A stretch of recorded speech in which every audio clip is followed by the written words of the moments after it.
Assalamualaikum warahmatullahi wabarakatuh. Salam sejahtera bagi kita semua. Perkenalkan, nama saya Raffi Dia Fadali, 423-2001-0046 dari Mercu Buana Warung Buncit. Dan hari ini saya akan mempresentasikan pitch deck kewirausahaan 2 untuk tugas besar 2. Pertama-tama saya ingin berterima kasih kepada Ibu Susan yang telah membantu saya untuk mengerjakan tugas ini. Pitch deck ini merupakan pitch deck dari perusahaan bisnis Kos Buharjo yang berasal di yang berpusat di Jalan Ketapang nomor 12 Jatipadang Kecamatan Pasar Minggu. Pertama-tama isu yang diangkat, pertama-tama lahan semakin sempit namun jumlah penduduk serta kebutuhan properti hunian semakin sulit. Ya, ini hal yang umum, semakin lama lahan semakin sempit, hunian semakin sulit untuk dicari dan perlu adanya sebuah kos-kosan atau kontrakan untuk mengganti jumlah penduduk tersebut, untuk menempati jumlah penduduk tersebut. Kedua, berakhirnya masa pandemi bersamaan dengan baliknya mahasiswa dan pekerja rantau ke ibu kotanya. Pada awal-awal masa pandemi dan hingga pertengahan, bisnis kos-kosan dan rumah hunian juga agak drop mungkin gara-gara mereka balik ke kampung mereka masing-masing. Namun setelah pandemi mulai, mereka balik ke Jakarta dan jumlah kos-kosan mulai menipis lagi, jadi susah untuk mendapatkan lokasi hunian yang strategis. Yang ketiga, hunian yang tersedia mengarah ke target audiens yang sangat spesifik. Nah, maksudnya spesifik apa? Spesifik itu contohnya khusus mahasiswa, khusus pekerja, khusus putra-putri. Nah, seperti itu. Empat, minimnya jenis kos eksklusif di area tertentu. Nah, kos eksklusif itu apa? Mereka dilihat dari fasilitas, misalnya ada kos reguler dan eksekutif. Kos reguler contohnya biasanya ada basic doang seperti ranjang, spray, kipas mungkin kadang-kadang. Tapi kalau kos eksklusif, mereka ada fasilitas tertentu seperti wifi, AC, meja rias dan lain-lain. Selanjutnya ada cerita dari ini. Minimnya kos di area strategis yang sesuai dengan kriteria yang dimiliki calon penyewa membuat banyak dari mereka yang akhirnya menyewa kos eksklusif franchise dengan biaya yang besar. Nah, jadi banyak dari mereka orang-orang yang mencari kos dengan area strategis itu nggak ketemu, mereka punya budget yang tipis, akhirnya mereka beralih ke kos eksklusif dengan franchise dengan biaya yang cukup besar. Kebanyakan dari mereka adalah mahasiswa dan pekerja rantau yang tidak bisa terus menerus membayar biaya sewa bulanan yang besar. Nah, kebanyakan dari mereka tuh punya budget tertentu yang mereka nggak bisa setiap hari atau setiap bulan menyewa kos eksklusif yang franchise yang biayanya cukup mahal, terutama karena mereka kos cabang ya, mereka di bagian dari perusahaan yang besar. Selanjutnya ada bisnis yang uh, saya yang saya bisnis yang saya cover hari ini, yaitu profil bisnisnya tipenya penyewaan properti Kos Buharjo. Lokasinya Jalan Ketapang nomor 12, RT 2 RW 10, Jatipadang Pasar Minggu, Kota Jakarta Selatan, DKI Jakarta. Tahun berdirinya tahun 2008 untuk kos putranya, jadi cukup lama bangunannya. Sementara untuk kos putri didiri tahun 2021, jadi cukup baru untuk renovasinya. Renovasinya sendiri baru kelar 3 bulan lalu. Untuk beberapa bagiannya.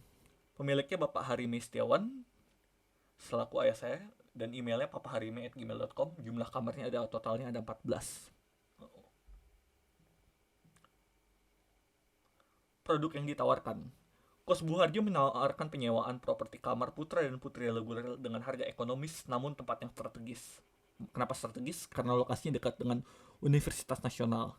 Di Universitas Nasional Pasar Minggu dan juga Pasar Minggunya sendiri. Jadi selain itu juga dekat dengan Pejaten Village dan area kantoran sekitarnya, jadi cukup strategis bisa dibilang. Selain itu, kos ini juga terintegrasi dengan warung yang dimiliki sang pemilik. Jadi kos ini terintegrasi dengan toko kelontong yang dimiliki pemilik. Jadi calon penghuni kos bisa dengan mudahnya membeli keperluan mereka sehari-hari, tinggal ke bawah dan ke warung tersebut. Contohnya seperti membeli sabun atau membeli galon atau mie mungkin. Harganya per bulan sendiri adalah 700.000, tergolong sangat murah untuk di area ini untuk kos reguler.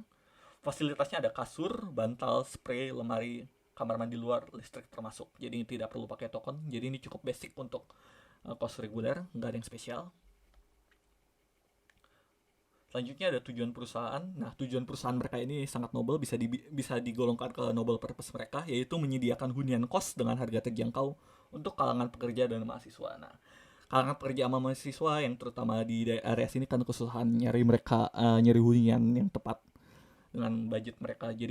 Jadi kos ini menyediakan hunian yang dengan harga yang terjangkau untuk mereka. Yang kedua, menjadi bisnis dengan pendapatan pasif dan omset yang menguntungkan bagi pemiliknya.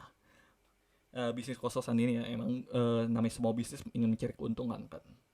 Membuat bisnis yang tetap eksis dan sustainable seiring berjalannya waktu. Nah, seperti yang dibilang tadi, lahan semakin sulit, hunian sulit dicari, jadi bisnis kos-kosan bisa dibilang sangat sustainable untuk sustainability-nya seiring berjalannya waktu. Memberikan pelayanan servis memuaskan pada penghuni kos, ya. Dan terakhir, berkomitmen untuk menjaga kepercayaan penyewa kos. Nah, ada istilah pembeli adalah raja, jadi sama halnya seperti itu, penyewa juga raja, jadi kita coba memberikan servis yang terbaik untuk mereka. Selanjutnya ada manfaat yang dapat dirasakan customer ketika membeli produk kita atau menyewa kos kita.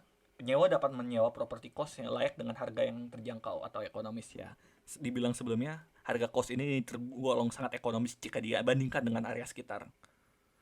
Penyewa baik kalangan atau pelajar mendapatkan properti kos dengan lokasi yang strategis. Nah, jadi yang seperti sebelumnya dibilang lagi, lokasinya strategis untuk bagi pelajar dan pekerja, dan penyewa dapat mudah membayarkan biaya sewa per bulan tanpa adanya denda atau bunga. Nah, banyak dari mereka yang gajinya jatuh tempo segini jadi nggak bisa bayar itu nggak dapat bunga, dan selain itu calon penyewa juga dapat memberikan DP untuk pembayaran kos pertama mereka. Selanjutnya ada pain dan gain yang dimiliki perusahaan. Pain itu atau kekurangannya yang dapat dirasakan oleh customer yaitu fasilitas yang sangat kurang. Ya seperti saya bilang sebelumnya, fasilitasnya sangat basic.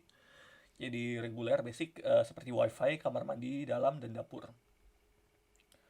Properti yang terlihat kuno ya. Untuk properti Kos Putranya sendiri didirikan tahun 2008, jadi perlu adanya renovasi.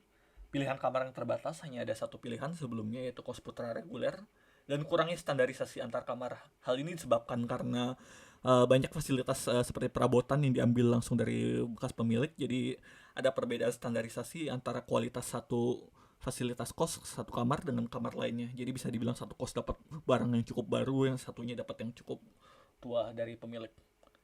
Selanjutnya adalah gain atau kelebihan yang dapat didapat oleh calon pembeli, yaitu harga yang sangat terjangkau. 700.000 itu susah di untuk area ini sangat murah, lokasi yang strategis seperti yang disebutkan sebelumnya, parkiran kendaraan luas yang cukup untuk beberapa sepeda motor, untuk roda 4-nya masih belum bisa, dan terintegrasi dengan toko kelontong. Selanjutnya ada solusi yang sudah ada, bisa dibilang ini seperti strategi bisnis yang akan diterapkan dan sudah diterapkan, yaitu pengembangan kos reguler eksklusif dengan biaya terjangkau dan strategis. Nah, pembangunan kos reguler sendiri sudah ada, namun eksklusifnya masih diperbuat, jadi perlu ada sebuah renovasi atau penambahan unit. Selanjutnya ada standarisasi dan renovasi properti bisnis kos yang sudah tersedia di area. Nah, perlu adanya standarisasi untuk agar semua kamar dapat satu rata, jadi nggak ada yang beda-beda itu fasilitas, dan renovasi. Dan bangunan kos 2008 perlu ada renovasi agar terlihat lebih baru dan menarik perhatian calon penyewa kos. Yang terakhir, penyediaan kos non franchise yang memiliki fasilitas sekelas dengan kos franchise eksklusif. Nah, ini yang nanti akan kita tuju selanjutnya. Selanjutnya ada target pelanggan. Untuk target pelanggannya sendiri adalah paling besar itu adalah mahasiswa. Paling besar itu adalah pekerja. Ya, walaupun dianggap walaupun dekat dengan UNAS yang teridentik dengan mahasiswa, namun sebagian besar penghuninya adalah pekerja, yaitu 54%.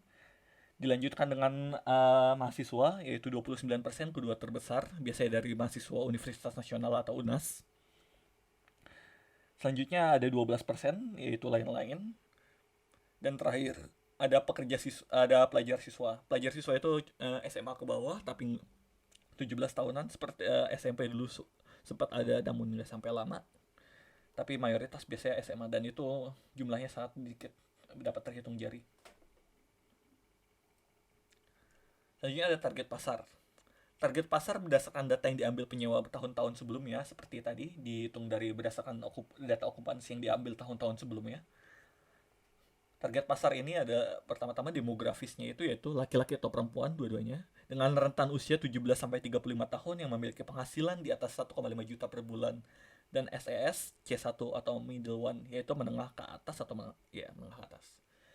Karakter psikologis, terbiasa tepat waktu dan sedang menjalani karir atau pendidikan. Nah, seperti yang disebut, pelajar dan pekerja sedang menjalani karir atau pendidikan, dan target lokasinya adalah wilayah urban Jatipadang atau Pasar Minggu, karena lokasi kosnya berada di Jatipadang Pasar Minggu, jadi lokasi target lokasinya sekitar situ. Selanjutnya ada sumber daya manusia. Kos Buharjo memiliki beberapa komponen sumber daya manusia yang digunakan dalam operasionalnya. Setiap bagian sumber daya manusianya setidaknya adalah anggota keluarga atau orang dekat dari pemilik. Jadi sumber daya manusianya itu mereka nggak nyewa orang luar, pasti dari pemilik kalau nggak orang dekat mereka. Jadi ya, salah satunya adalah owner, bertugas sebagai kepala negosiasi dalam bisnis penjualan. Jadi ada calon penyewa datang ke lokasi untuk melihat lokasi itu sedang negosiasi. Owner akan datang dan menegosiasi harga atau DP. Sosial media platform admin media sosial dari bagian pemasaran. Bisnis kos, mereka punya beberapa media sosial. Contohnya Mami Kos, kalau nggak Facebook, kalau nggak Google Business, mereka ada yang ngurus. Cleaning service bertugas untuk menjaga kebersihan sekitar properti. Selanjutnya ada kompetisi dan posisi. Ini sebelum direnovasi bangunan kosnya. Kos Buharjo memiliki 5 pesaing di area sekitarnya. Setiap pesaing memiliki harga dan fasilitas yang berbeda-beda. Nah, dihitung harganya, dihitung di sini ada chartnya, dihitung berdasarkan fasilitas eksklusif makin ke atas, sementara fasilitas reguler makin ke bawah, sementara ekonomis makin ke kiri, sementara mahal semakin ke kanan. Ekonomisnya dihitung dari mana? Ekonomis dihitung dari berdasarkan uang sewa dan biaya tambahan seperti listrik, air, dan lain-lain. Pertama-tama pesaing pertama yaitu 22 kos memiliki harga per bulannya yaitu 1,5 juta, memiliki kamar mandi luar, listrik token, jadi penghuni harus bayar sendiri, dan untuk khusus putri dia, lokasinya khusus putri. Dan hal itu membuat dia ditaruh di sini, di mana dia cukup mahal namun memiliki fasilitas eksklusif. Selanjutnya ada kos Bu Ifat, yaitu memiliki harga yang sama 1,5 juta, memiliki kamar mandi dalam, memiliki listrik yang termasuk, dan lokasinya dan untuk khusus kos putra. Jadi mereka memiliki harga yang sama, di lokasinya sama, namun fasilitasnya agak lebih baik. Untuk kos Teguh memiliki harga 800.000, memiliki kamar mandi luar dan memiliki listrik termasuk, jadi tidak perlu dibayar untuk termasuk biaya bulanan. Untuk lokasinya khusus putri, jadi dia termasuk sini lumayan ekonomis, namun fasilitasnya cukup reguler. Terakhir adalah kos Amir, ini cukup murah, hanya berbeda 50.000 dari kos Buharjo. Memiliki harga per bulan 750.000, kamar mandi dalam, listrik termasuk, dan khusus untuk putri. Jadi mereka berada di sini. Kos Buhar di mana fasilitas mereka reguler namun sangat ekonomis. Kos Buharjo berada di sini, kita memiliki harga 750.000, jadi cukup bisa dibilang cukup murah, namun kita memiliki harga 700.000 namun cukup murah, namun kita memiliki fasilitas yang cukup oke lah. Nah, dari statistik ini kita dapat lihat kolom tidak ada dari mereka yang memiliki kos campur atau mereka punya dua jenis kamar seperti kamar kos khusus untuk putra dan kamar kos khusus untuk putri. Jadi mereka kalau nggak putri aja, kalau nggak putra aja. Mereka nggak punya kos mereka nggak punya jenis kamar kos khusus untuk putra dan kos untuk putri, jadi nggak punya dua jenis kamar. Media pemasaran, salah satu strategi saya untuk mengembangkan bisnisnya adalah merombak strategi pemasaran merek yang mereka sebelumnya masih bergantung kepada strategi pemasaran tidak langsung dari telinga-telinga. Nah, sebelumnya Kos Buharjo hanya menggunakan pemasaran ke telinga-telinga, jadi mereka pemasaran tidak langsung. Jadi tinggal cari aja di sini. Jadi mau nyari kos di Kos Buharjo aja. Jadi melalui pembicaraan, hal ini kurang efektif apalagi di era digital yang dimana udah banyak banget platform buat nyewa kos atau nyari properti. Namun perlu juga media tradisional untuk digunakan. Contohnya yaitu media cetak seperti banner. Nah, agar media banner digunakan agar calon penghuni dapat mengetahui lokasinya, nggak tersesat, jadi bisa tahu ya ini lokasinya. Selanjutnya media digital ada Mamikos App dan Google Maps atau Google Business biasa dikenal ya. Selanjutnya ada Mamikos App. Sesuai dengan namanya, Mami Kos App merupakan salah satu aplikasi pencarian kos dengan jenis hunian atau jenis hunian lainnya dengan user base paling banyak di Indonesia. Nah, orang sering banget rekomendasi kalau mau nyari kos-kosan tuh pakai apa, orang bakal bilang aplikasi Mami Kos App. Selanjutnya Google Maps. Google Maps merupakan platform peta digital yang digunakan untuk melihat berbagai macam bisnis yang ada di sekitar. Orang pada tahu Google Maps itu buat lihat arah atau jalan, tapi Google Maps bisa juga untuk melihat lokasi-lokasi bisnis sekitar kita. Nah, di Google Maps sendiri ini sudah perlu didaftarkan, sudah saya daftarkan sebelumnya dan sudah mendapatkan satu review dari penyewa sebelumnya. Dan saat ini sedang berada di bintang 5 dengan untuk kos Buharjonya sendiri. Selanjutnya ada timeline pemasaran. Timeline pemasaran dimulai dengan standarisasi atau proses renovasi dimulai untuk standarisasi serta renovasi fasilitas kos. Ini dimulai tahun kemarin dan berakhir di 3 bulan lalu, setidaknya untuk klaster AC. Selanjutnya ada presentasi pemasaran kamera kos, yaitu pemasaran di aplikasi dan juga untuk pengiklanan di aplikasi Mami Kos, Facebook Marketplace dan juga Google Maps dimulai di masa presentasi ini. Selanjutnya ada negosiasi, yaitu negosiasi dengan calon penyewa kos. Negosiasi harga dana pertama dan mulai bisa disewanya kapan. Selanjutnya ada transaksi, yaitu transaksi itu pemberian biaya ke owner, transaksi ke calon penyewa, yaitu ketika udah deal, untuk negosiasinya berhasil deal, yaitu lanjut ke transaksi. Evaluasi setelah masa sewa. Jadi evaluasi setelah penjualan dan gimana hasilnya, apakah sudah efisien secara masa transaksi atau negosiasinya, atau perlu ada yang diubah. Nah, pricing strategis. Nah, seperti yang dibilang sebelumnya, setelah adanya standarisasi dan juga standarisasi dan juga renovasi fasilitas kos, perlu ada harga yang diubah. Jadi nggak bisa pakai harga 700.000 sebelumnya. Jadi kita memberikan 3 tipe kamar baru, nggak cuma regular putra saja sekarang. Ada namanya, untuk regular putra sendiri dana pertamanya 100.000, harga awalnya tadi 700.000, sementara setelah penyesuaian jadi 900.000. Penyesuaian ini ada dari biaya renovasi dan pemberian kamar mandi dalam. Yang kedua ada reguler putri, dana pertama 100.000, harga awal 900.000, ya harganya nggak berubah, dan harga penyesuaiannya 900.000. Seperti harga putra udah jadi sama, udah standar dua-duanya, udah fasilitasnya sama. Yang ketiga ada XL eksklusif. Apa bedanya? Jumlah kamarnya lebih besar. Dana pertamanya 100.000. Untuk harga awal tadinya sama aja, 900.000. Namun harus ada penyesuaian setelah ada renovasi, ada penyesuaian, jadi harganya jadi 1 juta. Dan terakhir AC eksklusif. AC eksklusif ada fasilitas eksklusifnya seperti kamar rias, meja rias, dan juga AC dan wifi. Dana pertamanya 100.000, harga awalnya 1.500.000 dan harga penyesuaiannya 1.500.000. Pricing strategi ini digunain sebelumnya seperti yang saya bilang, agar penyesuaian harga setelah adanya renovasi jadi dapat lebih bersaing dengan kompetitor-kompetitor lainnya di bisnis ini. Selanjutnya ada kompetisi dan posisi setelah renovasi. Jadi ada dua ini untuk dua jenis kamar yang berbeda, Kos Buharjo reguler dan Kos Buharjo eksklusif. Kos Buharjo eksklusif berada di sini karena mereka memiliki fasilitas eksklusif dan harga yang cukup mahal. Namun Kos Buharjo reguler juga mendapatkan upgrade dalam fasilitasnya sehingga tetap ekonomis namun memiliki fasilitas yang lebih. Anggaran. Dalam proses renovasi dan standarisasi ini, Kos Buharjo, pemilik menyediakan dana sejumlah 500 juta. Ya.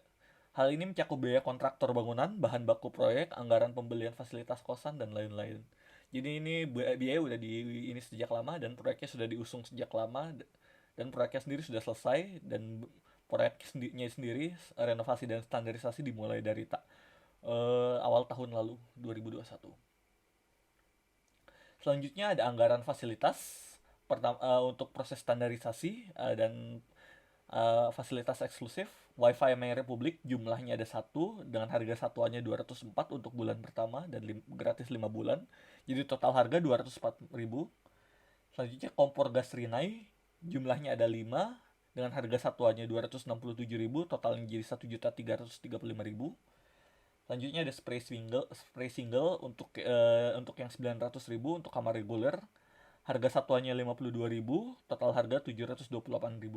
Selanjutnya spray queen untuk kelas eksklusif ada 5 jumlahnya, 43.000 satuannya, sementara harga totalnya 215.000. Selanjutnya ada bantal dan guling Caroline, total jumlahnya ada 14.000. Ada 14 totalnya dengan harga satuannya 55.000 dan total harga jadi 770.000. Selanjutnya regulator Miyako, pasangannya kompor gas Rinnai, jumlahnya ada 5, harga satuannya 59.000, total harganya 265.000. Selanjutnya ada tiang jemuran aluminium dengan jumlahnya hanya satu, harga satuannya 295.000 dan total harganya 295.000. Subtotalnya 3.822.000 untuk pembelian fasilitasnya. Untuk anggaran fasilitasnya totalnya harganya segitu. Selanjutnya ada pengeluaran standarisasi. Proses standarisasi berjalan di pertengahan tahun 2021 hingga September 2022. Standarisasi ini termasuk renovasi dan pembangunan jenis kamar baru. Biaya-biayanya dikeluarkan oleh bahan baku bangunan, proyek kontraktor, dan pekerja harian. Dan lain-lain seperti makan kuli atau makan pekerja dan lain-lain. Pertama-tama ada penambahan unit kamar atau yaitu berjumlah 15 kamar. Dari total awal 4 kamar jadi 15 kamar. Harga totalnya 382 juta. Yang kedua ada renovasi properti. Ada 4 jenis properti yang harus direnovasi untuk proses standarisasi. Itu harga totalnya ada sekitar 1 juta, 100 juta lah, 118 juta. Selanjutnya ada pembelian fasilitas yang seperti disebutkan sebelumnya. Total jumlahnya 45. Ada 45 fasilitas yang harus dibeli, 45 inventories dengan harga total 3.812.000. Total jumlah semuanya mulai dari penambahan unit kamar, renovasi dan pembelian fasilitas itu totalnya 500 juta, 3.812.000. Nah, seperti anggaran sebelumnya 500.000, ada lebihnya jadi 3.800.000, tapi tidak apa-apa kata pemiliknya. Selanjutnya ada proyeksi pendapatan kasarnya ini. Pertama-tama tipe kamarnya reguler putra. Jumlahnya ada 4 jika penuh. Harga satuannya 900.000, berarti pendapatan kasar per bulannya 3.600.000. Yang awalnya tadi 700.000, setelah ada proses pricing jadi 900.000, jadi pendapatan per bulannya 3,6. Selanjutnya ada reguler putri, jumlah kamarnya ada 8, harga satuannya per bulannya 900.000, jika penuh pendapatan kasar per bulannya itu 7.200.000. Selanjutnya ada XL eksklusif, cuma ada 2, harganya 1 juta, berarti pendapatan kasar per bulannya 2 juta misalnya penuh. Yang keempat ada AC eksklusif, jumlahnya ada 5, harga per kamarnya per bulannya 1,5 dan dapat disewa oleh 2 orang. Pendapatan kasar per bulannya itu 7,5, 7.500.000.